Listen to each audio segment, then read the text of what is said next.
नमस्कार दोस्तों, मैं नरेंद्र कुमार एक छोटी सी कहानी के साथ। एक बार मोहम्मद साहब और उनका एक साथी शत्रु सैनिकों से अपनी जान बचाते बचाते जा रहे थे। मोहम्मद साहब के साथी ने कहा, जल्दी करो, शत्रु सैनिक बहुत नजदीक आ गए हैं। वहां पास में एक खाई को देखकर मोहम्मद साहब के साथी ने कहा, हमें अपनी जान बचाने के लिए यहाँ खाई में छुप जाना चाहिए। मोहम्मद साहब और उनका साथी खाई में उतर गए। वहां देखते हैं कि एक मकड़ी ने बहुत बड़ा जाला बनाया हुआ है। मोहम्मद साहब के साथी जाले को तोड़कर उसके अंदर घुसने ही वाले थे।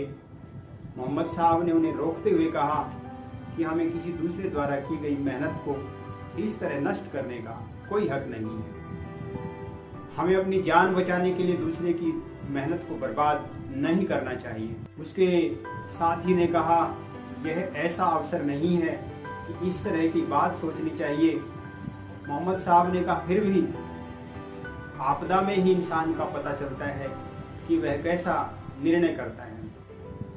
मोहम्मद साहब के साथी ने कहा, कुछ भी करो, मेरी और अपनी जान बचा लो।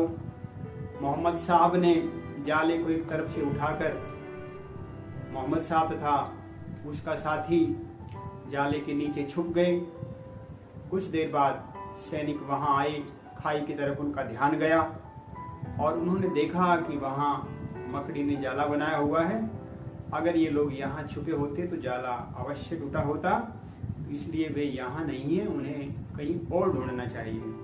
और इस तरह से शत्रु सैनिकों के चले जाने के बाद वे दोनों जहाँ से जाले को हटाया था वहीं से वापस निकल आए। इस तरह से दोनों की जान बची।